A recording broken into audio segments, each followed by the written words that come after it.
Well, I'm very happy to be here. My name is Russell Targ, and I'm a physicist, and it's my great pleasure to tell you about the remarkable work we did at Stanford Research Institute investigating psychic abilities. We did that for the CIA, Defense Intelligence Agency, NASA, and many, many other intelligence agencies, part of the U.S. government intelligence system. I got into all this as a childhood magician, standing on the stage in New York doing mental magic. And I had the experience from time to time of having a direct perception of something in the life stream of the person whose mind I was pretending to read, or whose fortune I was pretending to tell. So I was not a real psychic. I was just a kid doing magic. But I've now talked to people like Kreskin and Melbourne Christopher, and they said, oh yes, every professional magician knows that from time to time you're given some material, and you can then supplement your magic trick with whatever ESP comes to you. And there are many magicians who do that, as we know. But I was not doing magic for the CIA, because as we know, the CIA is not easily amused, and we were trying to do the real thing for them.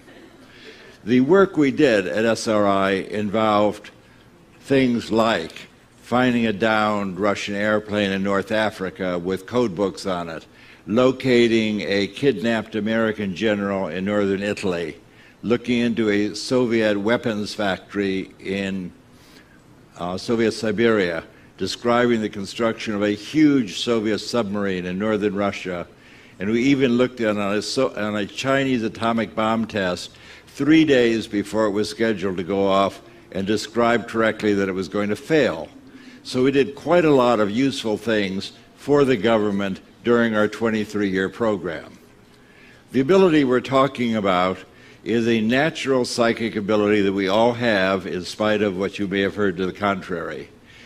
People can quiet their mind and describe and experience what's happening in a distant place or in the future. And this has been talked about for thousands of years. Buddhists have a vast lore about what this is and how to do it and why it's desirable. And I'll try and talk about that later. The ability allows you to quiet your mind and describe and experience what's happening in the future.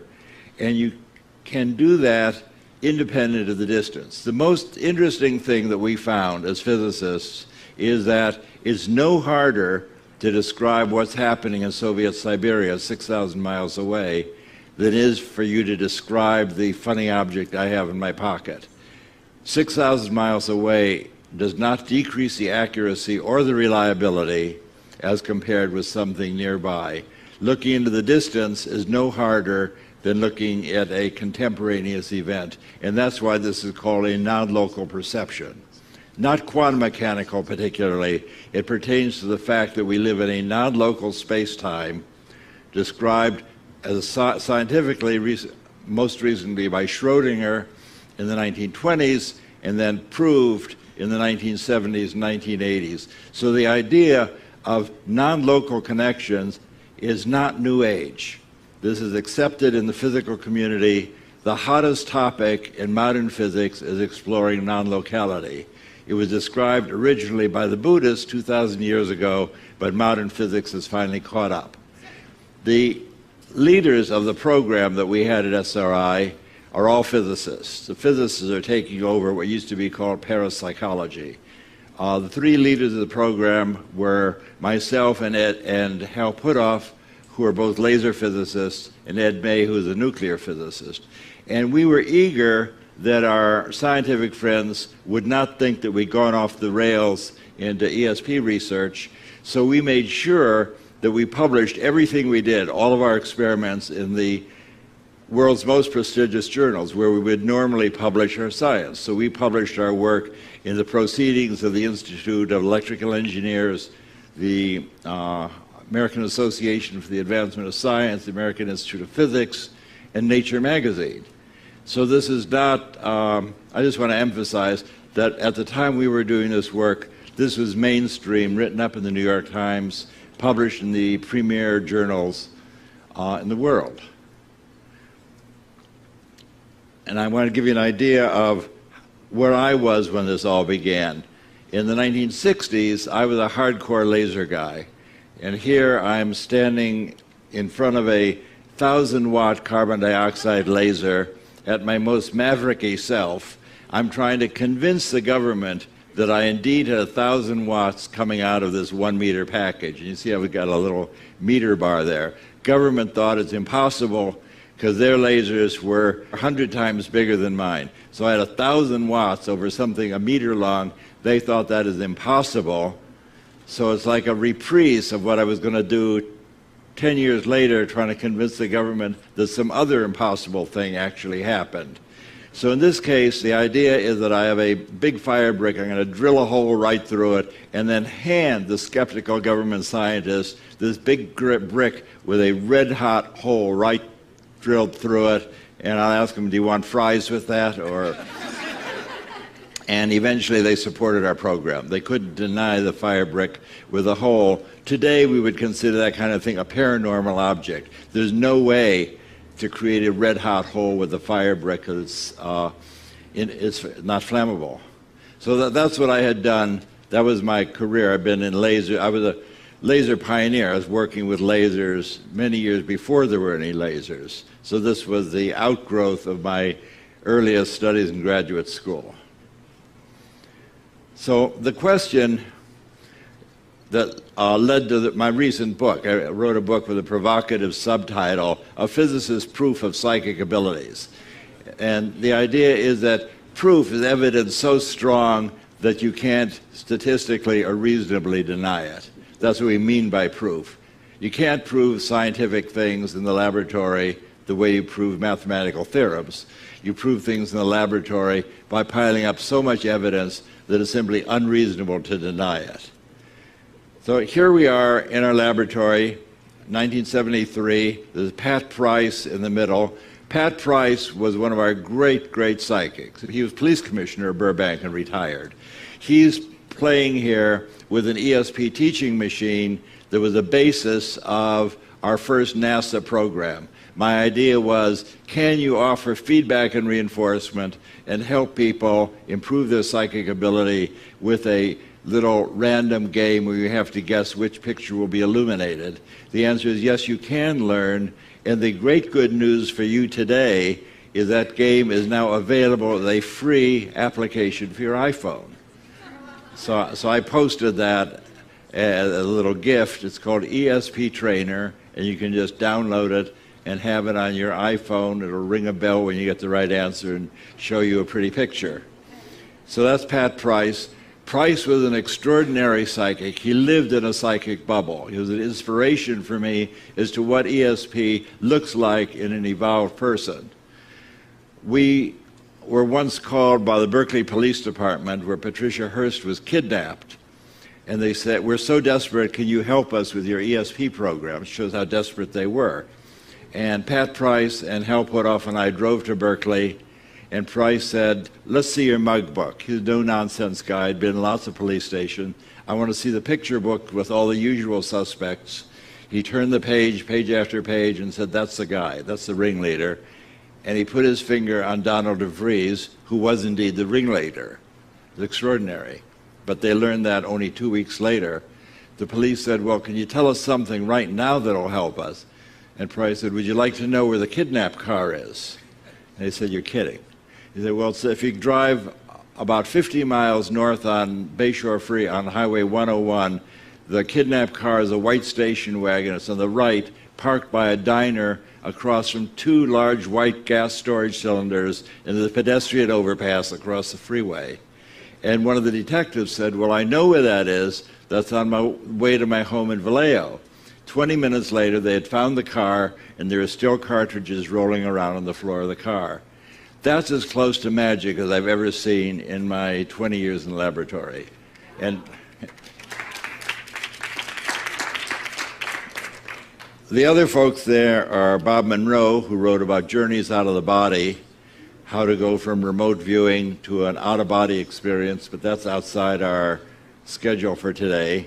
And I'm on the right 40 years ago, and what that shows is that if you live long enough, you get to do a lot of interesting things. So this is the first in a series of experiments we did over a course of a decade, and it's basically what convinced the CIA to give us money. That is what we played is a kind of psychic hide-and-go-seek, and all the pictures I'm going to show you are like this, so I won't reiterate. The way it works is Pat Price, or the psychic of the day, is in a shielded room, electrically shielded room with me, and Hal randomly is sent to an undisclosed location, random target picked by the lab director. He generally will go with the colonel from the Army or our lab director or our contract monitor. In this case, they went to a swimming pool complex called Rinconada Park.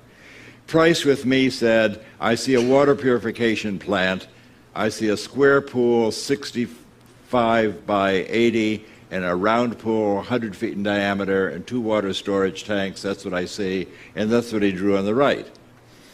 Actually, they had gone to the swimming pool complex, and when we got there for feedback after the experiment, we saw the swimming pool is really 110 feet in diameter, and the rectangular pool is 75 by 100. So viewed from 5 miles away, he had the dimensions architecturally correct to 90%. Now, he had added in these 2 water tanks, which are on the right side of the picture, which are not at the location. And it's not a water purification plant, it's a swimming pool. However, and that's a story I would tell up to about 10 years ago, when the city of Palo Alto sent us a picture book showing what the city used to be like 75 and 100 years ago. 75 years, the psychic ones know what the answer is going to be already. 75 years ago, this was a water purification plant, and the tallest thing in the city of Palo Alto were the 2 water tanks I show at the top, then Price drew at the left. So what he apparently did is move his awareness 5 miles south on Middlefield Road and describe the park where the guys were hiding, and then moved his awareness 75 years back to describe the biggest thing in the city.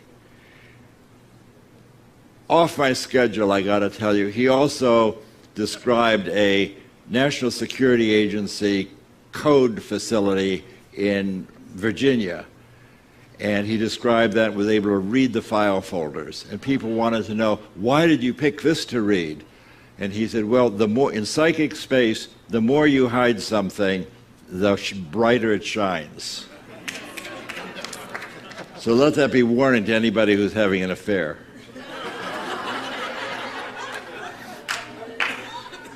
So the demonstration of ability test that we had from the CIA, John McMahon, who's head of the CIA, said to us, you guys are wasting your time looking at swimming pools and churches. We have targets that would be of national security help. Can you describe a target? And I'll send you the coordinates. So Price and I climbed back into our little shielded phone booth, and he said, well, I'm psychically laying on a building and a giant crane is rolling back and forth over my body. There's a huge crane. It has 8 wheels, 4 on either side of the building. And in this building, they're constructing a 60-foot steel sphere and they're welding it together. That all turned out to be entirely true. In fact, it was so true that after the steel sphere was verified, we then had a congressional investigation called by the House Intelligence Oversight Committee to see if there had been a security leak. This in the spirit of no good deed goes unpunished. But the Congress eventually said what we're doing is okay. We were supported by CIA and Defense Intelligence Agency and told to press on, and we pressed on for another 15 years. Another experiment that I'll show you because it's of particular interest to me is that Hal Puthoff then went to travel. I was the interviewer through all of these. My vision's very poor, as you probably caught on, so I don't drive. And Hal was always the outbound person, and I was a stay-at-home psychic travel agent working with the person trying to elicit a description of the distant place. So this time, Hal was on a business and pleasure trip to Colombia, South America, and each day, Price sitting with me would describe, I see a church, I see a volcano, there's a harbor, there's a market, and on day 5 he didn't show up. So in the spirit that the show must go on, I said, well, I'll describe it. I've never done a remote viewing before, but I'd interviewed countless psychics and other visitors, so I knew the moves. So I said, well, this is Russ Targ, remote viewing with Pat Price. Price isn't here. When I close my eyes, I see something that looks like an airport on an island. There's ocean at the end of the runway. There's sand and grass on the right. There's an airport building on the left. That's what I get. And that's where he was. He was on an island airport off the coast of Colombia called San Andreas. My great coincidence of the day, as I was driving here, I was talking to the cab driver. He was from San Andreas and gave me a color photograph of the airport on the island. How's that for? This is my lucky day. I don't claim that's ESP. That's what you call a lucky day. I finally escaped from the laboratory and got to travel across country, and two other people were psychically tracking me. The first place I went was New Orleans, and no one knew, of course, where I was, and I chose my target by throwing a die on the pavement. And the die sent me to the New Orleans Superdome. So I was standing in front of the Superdome recording my coordinates. This is noon. This is Russell Targ. I'm standing in front of the Superdome. It looks like a flying saucer shining in the sun. Bad thing to say. Back in the laboratory, my friend, another physicist, Gary Langford, very psychic, straight-up physicist, was working with Elizabeth Rauscher, who interviewed him. She's another physicist. All these people are professional physicists interested in the psychic stuff. Gary said, well, I have a clear picture of a circular building. It looks like a giant UFO. Do you think Russell's been abducted? So Elizabeth said, just tell me what you see, make a drawing. And of course, his drawing was a remarkably accurate. This was his also first remote viewing.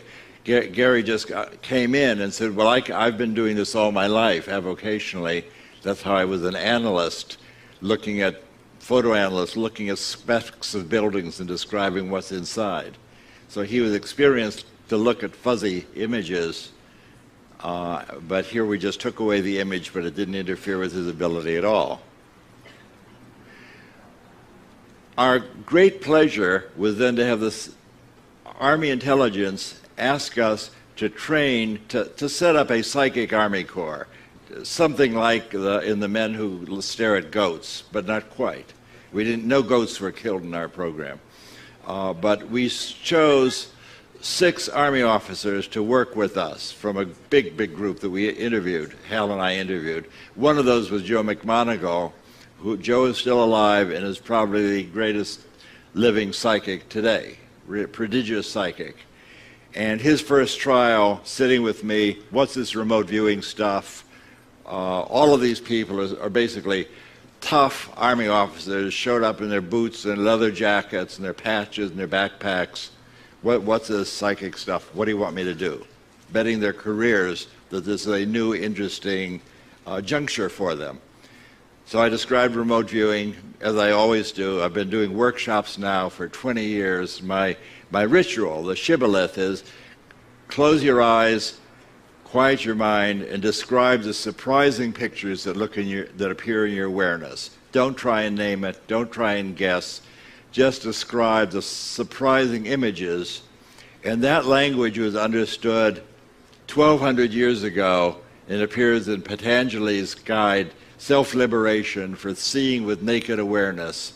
If you want to move from suffering and conditioned awareness to freedom and naked awareness, sit down and shut up and quiet your mind, stop naming, stop guessing, and you're on your way. So that's what I'm still telling people following the 1,200-year-old guidebook. As an author, it's very nice for me to see a book still in print 1,200 years later. It gives me courage that my books will be around.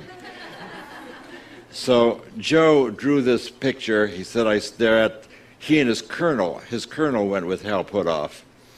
And Joe said, I see a building with stripes in front and a long portion behind and a little fountain. He drew what was there, and of course the judges had no problem matching that.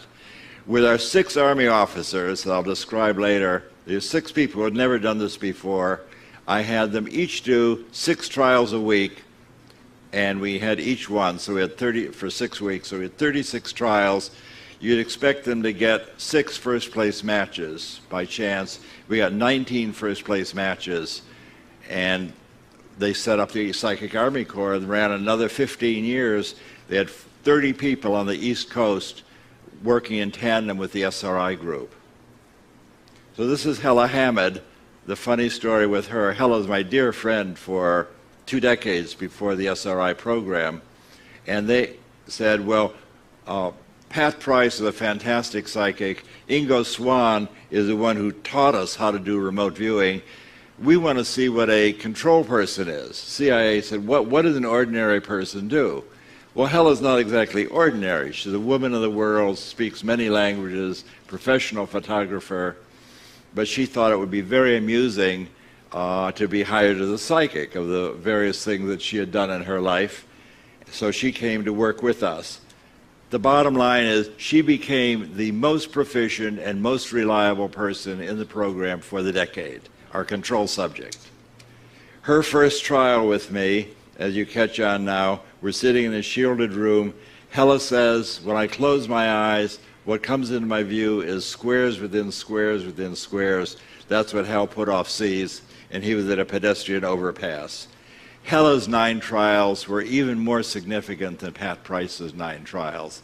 In Price's, the judge guessed 7 of them first place match. What that means is that if Hal Puthoff had been separated, had been kidnapped 9 times in a row, Price would have found him 7 out of the 9 times the first place he looked. Very remarkable. So here's Hella Hamid and Ingo Swann. Ingo taught us all how to do remote viewing. The way it worked is that Ingo taught Hal and me how to do remote viewing. Hal and I taught the 6 Army officers. The Army officers taught the world. So if you look at Google right now, we're still up on Google, and search for remote viewing, you'll find more than 2 million pages dealing with remote viewing, operational things to do with remote viewing. 2 million pages is quite a lot of pages for something that many people don't think exists. So at the end of the decade, reason for showing this is people get better in remote viewing. There's no decline effect. So at the end of the decade, we're still doing experiments with Hella, who is a kind of technophobe. She can change the batteries in her light meter, but she's a non-technical person. She finds physicists very amusing in their unworldly ways. But in this experiment, we gave her the coordinates for this in binary form. Someone was concerned that maybe she had memorized the globe. So we gave her the coordinates 1001110 west, 11 something north. She said, well, that's a pretty pattern. What comes to mind is a belly button shaped energy expander. This is your photographer, your artist, belly button. The target is the Berkeley Bevatron, which is indeed an energy expander. And she drew this middle drawing with the 4 beam tubes coming out of it, going to a target building, and the belly button shape is the Bevatron. And the picture from the laboratory is shown on the left. Now, I'd been looking at this picture for a decade, and it occurred to me as I'm writing my current book that my opinion, see, everything I told you up to now is true. My opinion on this picture is that she wasn't actually looking at the site, which is a big mass of concrete and steel, but she was looking 10 minutes ahead at her feedback picture, because her drawing is anomalously accurate to the picture that we showed her at a later time. So she was really cheating here. She wasn't looking at the Berkeley Bevatron. Instead, she just looked ahead a few minutes to see what we were going to show her for feedback. And in that process, she said, this is such a complicated thing. I can't grasp it. I want to make it out of clay. So this is her clay model of the Bevatron with the hole in it with a circular particle beam, 4 beam tubes in the target building, 50 miles to the north. She absolutely had never seen a Bevatron before. And of course, the people interviewing her had no idea what the target was. So how do we evaluate these things? The effect size is a measure of the power of the experiment you're doing, not necessarily the statistical significance. You can inflate your statistics by doing millions and millions of trials. The effect size takes out the fact that you've done millions of trials and says, how powerful is this experiment? So the idea of proof is that when the government was doing tests, the NIH was doing tests to see if aspirin helped men avoid heart attacks. They did this experiment, and eventually the thing had such a large effect size, they stopped the experiment because they didn't want to deprive the poor controls of the benefit of the aspirin. Got it? The effect size was so high, they stopped the experiment. The effect size got all the way up to 0.06. And here's the NIH report where the effect size is 0.06 standard deviations. All of our experiments exceed that by a factor of 10. So if the NIH thinks that this is my little argument for proof, if the NIH thinks that they have proven that all of you should be taking aspirin and the experiment is so strong you got to stop it and give aspirin to the poor controls, that's what they mean by proof. Stop the experiment as proven. Our effect size is 10 times what they had. So in our experiments we did with Pat Price, were significant at odds of almost 1 in a million, more than that 1 in 100,000. His effect size was more than 10 times the NIH. So this by itself is an experiment more than 1 in 100,000. In Hella Hammond's experiments, it was even more significant than Pat Price's experiments, even though she was a control subject. The Army people, which is sort of my pride and joy, in that we just brought in 6 guys, taught them to do remote viewing, and they did astonishingly well. Effect size, again, 10 times the aspirin experiment. And it was working with the Army people that led me on a career of doing workshopping for the past decade, traveling around, just teaching people to do remote viewing. On Google, you will find many, many people teaching you to do remote viewing. They all can teach you to do remote viewing. Remote viewing is easy to do. I have a chapter in my book where it describes if you work with a friend, you can quickly both become psychic. Remote viewing is a natural ability. You don't have to eat porridge at the feet of your guru or pay anybody thousands of dollars. This is a natural ability like vision or hearing. Psychic abilities are not sacred. They're abilities. They allow you to experience all kinds of remarkable things. And I'll talk about that in a moment. But here are all these guys, highly psychic. At the end of our program, right after I left, I formed a little organization called Delphi Associates. We were using remote viewing to forecast silver futures, working with an experienced remote viewer. We did 9 forecasts, whether silver is going to go up a little, up a lot, down a little, down a lot. All 9 forecasts were correct. We made $120,000, which is a lot of money in the 1980s. And we're on the front page of the Wall Street Journal, BBC Horizon, Nova made a film about us. In the 1980s, ESP still existed. And there are now many, many organizations and groups of people using this associative remote viewing, which is invented by my friend Stephen Schwartz. It's a way of, even though you can't read psychically, it's a way of making substitute items for what you want to know. I can't explain that. You have to read my book, has a chapter on associative remote viewing, which is an easy guide to investing in the market. You do not have to give away your mind to be psychic.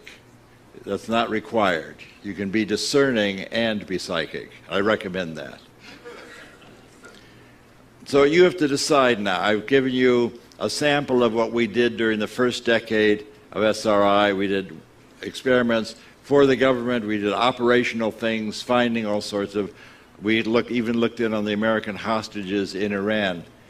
And described that one was going to be evacuated because of illness. So you have to decide, is the statistical evidence from our experiments at SRI strong enough to make you think that something like ESP really exists?